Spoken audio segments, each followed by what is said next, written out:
your masculine here would have you in a completely different position, is what I feel like he's trying to say to you. Anywhere you go, give it all. Hey guys, what's going on? It's Twintuitive 717. I am back with another video. I hope you guys are doing incredibly well as always. Happy Monday, wherever you guys are. If you're at work, if you're on the way home, whatever you catch this video, just damn, I hope you have a great day or you've had an awesome day. And yeah, just find time to relax later and stay high vibe, connect with the earth, walk outside bare feet if the weather is good where you are. And since we're getting warmer temperatures now that the summer's coming in many parts of the world, get out there, guys, and connect your feet to the earth, okay? That's been a really important message I've been getting.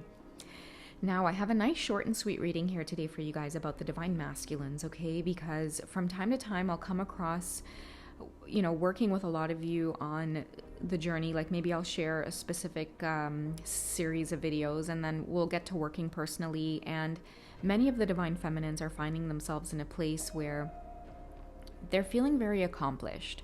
They're feeling like they have achieved a lot and that, you know, they're ready to embark on the 3D journey again, because many of you have spent time in your hermiting divine feminines, in your high priestess energy, just learning and growing your spirituality, your gifts.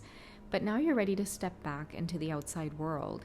And I'll get the question from time to time about you guys feeling like, you know, I don't feel attracted to anyone else other than my divine masculine, or I don't want to date anyone else other than my divine masculine. But at the same time, you guys don't want to sit around waiting either. And so many of you are trying to find that healthy balance between knowing that you're wanting your twin flame connection and also just allowing yourselves to be and flow and to live in a state of acceptance. Now, what I want for you guys to know through this channeling is that the twin flame journey makes everyone curious about tarot in my reality or in my experience for a reason. And I feel like it's because it's trying to make us more aware of that, of when we go through that phoenix rising from the ashes energy, divine feminine, we're able now to perceive the world in a more balanced way, in a more enlightened way. And I feel that many of you who do come along the path, you know, like that stop on the pathway of, should I date? Like, should I flirt? Should I get back out there? Because either your masculines made it clear that they want, you know, nothing to do with this whole twin flame connection. They've ghosted you. There's no communication. There's little communication. Whatever the case may be, you guys are faced with this conundrum. And, you know, as someone who is on this journey as well, I advise you guys to live your life. This is your journey, and there's no right and wrong answer on how to do things, but your intuition will speak very clearly to you, and it is up to you to connect with that intuition and listen, because no one else can do this experience, this whole twin flame ride, except you and your higher self, and your masculine and his higher self, because you are one soul. You guys have to do this journey together. That means you're going to have to start talking to yourself. You're going to have to start having a strong relationship with your inner self-talk and go out and make the moves that your soul is pushing you to make, because growth is wanting to happen. And if at any time you're faced with a decision, weigh out the options. Whatever makes you feel like flowing, go with that answer. Whatever makes you feel like stuck or stagnant, that's the answer you should avoid going with. So we always want to connect with our own mind, our own heart, and do what feels right. The head and the mind should be working in sync together, because the head will think about things and it'll analyze it, but when paired with the heart will tell you what actually feels right, and the mind should, you know, succumb to what actually feels right from an intuitive place, okay? Because if we go too much off of logic, you'll catch yourselves wanting to ask a million people their opinions, or you know, maybe you might even be tempted to, like, you know, view a whole bunch of different readings, and then at the end of it, you feel either exhausted or just really confused. You know, to get yourself out of that energy, you can, you know, definitely sage yourself if you're in the practice of saging, or simply take a shower, go for a run, and then come back to it and connect with your own intuition, okay? The reason I feel like you guys are seeing the world more clearly through tarot is because the universe is actually trying to push you guys into an experience where, like, it's like a vision that I get of the divine feminine, you know, getting back out there in the world, and all of a sudden she has all of these suitors around her.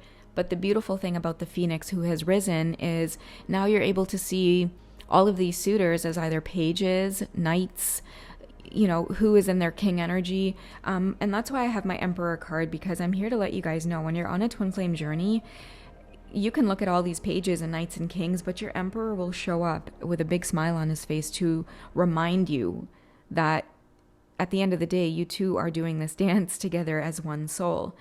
And he will always meet you where it is you are.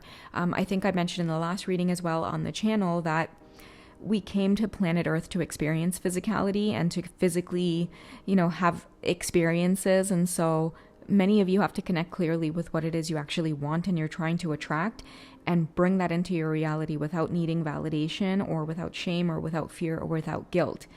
You have to take accountability and rise to the occasion. And I feel that's the energy of the Emperor coming through. And then the Empress within the feminine when she decides to step on this path and live her life without needing permission from anyone, including your divine masculine. So I'm going to do, you know, a quick shuffle here, and we'll see what additional messages here come up directly to the divine feminine from your masculine about this conundrum that you're being faced with, because he's there cheering you on every step of the way. You're still the soul that he, you know, is led back to, divine feminine. And whatever type of, you know, circumstance you guys are in, I feel like it's a clear message to let you guys know that you're always riding this this path together. Okay, so we have the Ace of Swords coming up as well as the High Priestess. Okay, so I feel like the High Priestess is a reminder from the masculines to let the divine feminines know, again, connect with your own inner truth. You already know what's written in the book. You already have the keys. You already have the knowledge, divine feminines. There's no mistakes that you can make on this path when you're embodying the divine feminine energy. Because if you're being told to flow, to allow yourself to experience the emotions that you're experiencing, don't try to control it, don't try to block it, don't try to strategize or analyze. Allow things to be free-flowing, allow nature to guide you.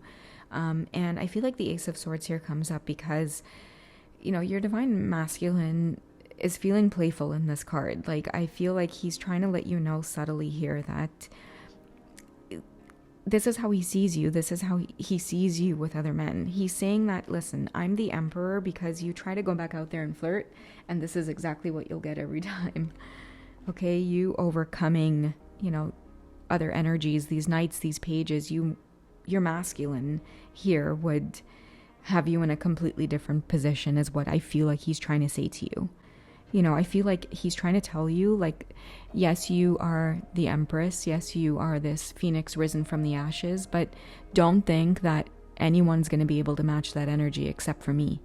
You know, I'm getting that message strongly here, that he's feeling really playful here by letting you know, you're just going to dominate. And we both know you want to break from doing that. So, it's almost like he's here to say, like, listen, I'm here.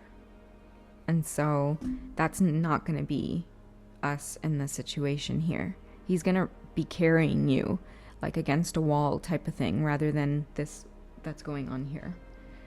Okay, so yeah, I hope you guys get the gist of that. It's a nice quick message because I really just wanted to get that out.